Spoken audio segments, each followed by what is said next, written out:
Enfoque clásico de la administración. Los orígenes del enfoque clásico de la administración deben buscarse en las consecuencias generadas por la revolución industrial, las cuales podríamos resumirlas en dos grandes hechos.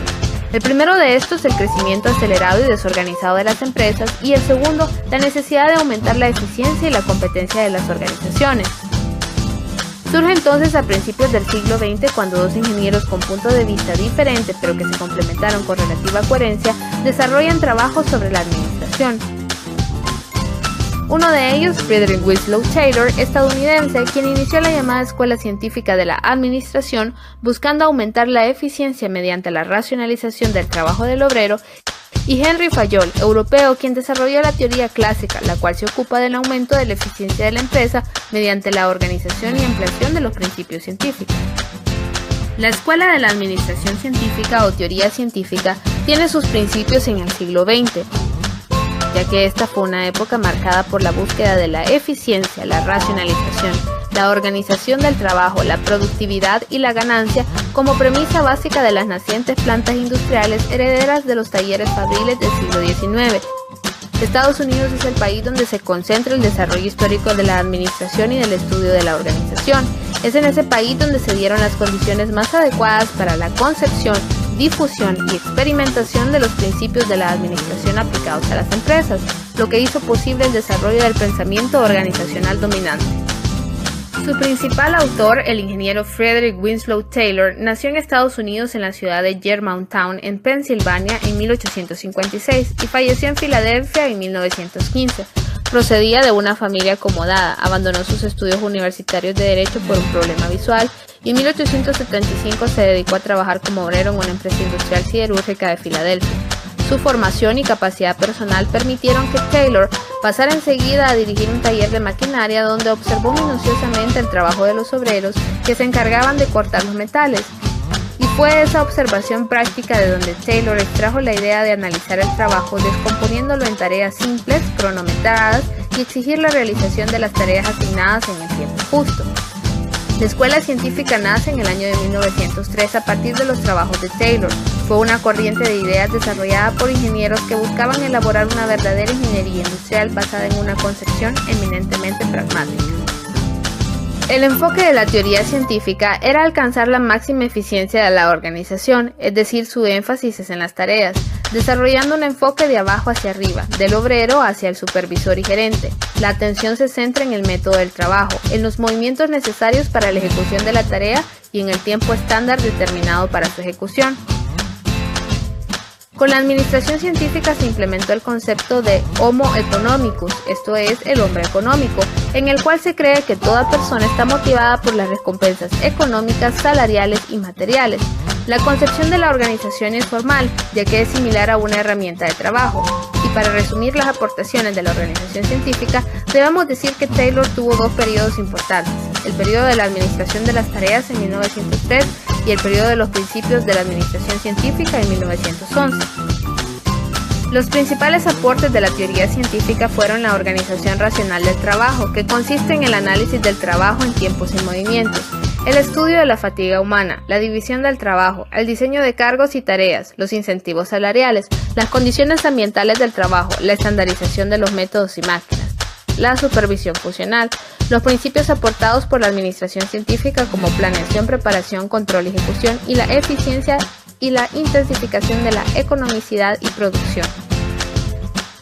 Dentro de las críticas de esta teoría destacan, en primer lugar, los mecanismos de la administración científica, la superespecialización del obrero, la visión microscópica del hombre, la falta de comprobación científica, el enfoque incompleto de la organización, la limitación del campo de aplicación y el enfoque de sistemas muy cerrado. Continuando con la escuela clásica de la administración o teoría clásica de la administración, tanto la teoría científica como la teoría clásica perseguían el mismo objetivo, la búsqueda de la eficiencia de las organizaciones.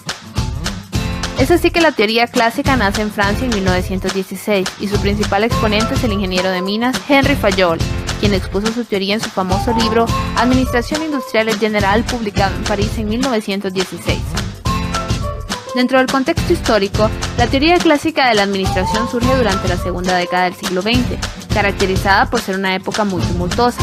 En esta se suscitó la Primera Guerra Mundial entre los años de 1914 a 1917, la cual involucró a Europa y a Estados Unidos en operaciones militares conjuntas. A su vez surge el auge de los medios de transporte, así como la industria automovilística y los ferrocarriles.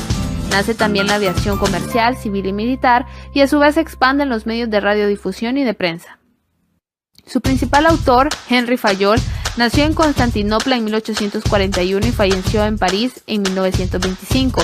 Se gradúa de ingeniero de minas a los 19 años, hizo grandes aportes a los diferentes niveles administrativos y fue considerado el padre de la teoría clásica de la administración, la cual nace de la necesidad de encontrar lineamientos para administrar organizaciones complejas. Fue el primero en sistematizar el comportamiento gerencial, estableció los 14 principios de la administración y dividió las operaciones industriales y comerciales en 6 grupos que se denominaron funciones básicas de la empresa. El enfoque de la teoría clásica surge de la preocupación básica de aumentar la eficiencia de la empresa a través de la forma y disposición de los órganos componentes de la organización, es decir, de los departamentos, y de sus interrelaciones estructurales. De allí el énfasis en la anatomía, o sea, estructura, y en la fisiología o funcionamiento de la organización. En este sentido, el enfoque de la corriente anatómica y fisiologista es un enfoque inverso al de la administración científica, de arriba hacia abajo, de la dirección hacia la ejecución, del todo de la organización hacia sus partes componentes o departamentos. El hombre continúa siendo el Homo economicus, motivado por las recompensas económicas y salariales de la época. Los principales aportes de la teoría clásica fueron el modelo del proceso administrativo. Para Fayol, administrar consistía en planear, organizar, dirigir, coordinar y controlar. Se da el establecimiento de las áreas funcionales de la empresa, en las cuales Fayol destaca 6 funciones básicas: funciones administrativas, funciones técnicas, funciones comerciales, funciones financieras, funciones de seguridad y funciones contables.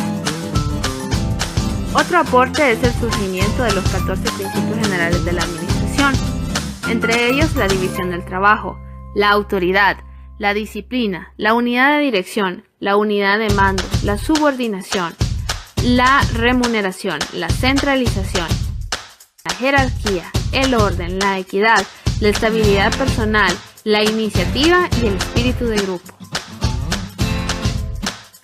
La apreciación crítica de la teoría clásica radica en 5 puntos muy importantes. Primero, un enfoque simplificado de la organización formal. Todos los demás autores clásicos conciben la organización en términos lógicos, rígidos y formales, sin considerar su contenido psicológico y social con la debida importancia. En segundo lugar, hay una ausencia del trabajo experimental. Su método era empírico y concreto, basado en la experiencia directa, dejando de lado la comprobación científica. En tercer lugar, surge el extremo racionalismo en la concepción de la administración. El obstruccionismo y formalismo son criticados intensamente por llevar el análisis de la administración a la superficialidad y a la falta de realismo. También surge la teoría de la máquina, y se denomina por el hecho de establecer que en determinadas acciones y causas ocurrirán determinados efectos o consecuencias dentro de alguna correlación razonable. También surge el enfoque incompleto de la organización, es decir, la teoría clásica solamente se preocupó por la organización formal, descuidando completamente la organización informal, al no considerar el comportamiento humano dentro de la organización. Según Henri Fayol, elaborar un plan y asegurar el éxito es una de las mayores satisfacciones que un hombre inteligente puede experimentar. Muchas gracias por su atención.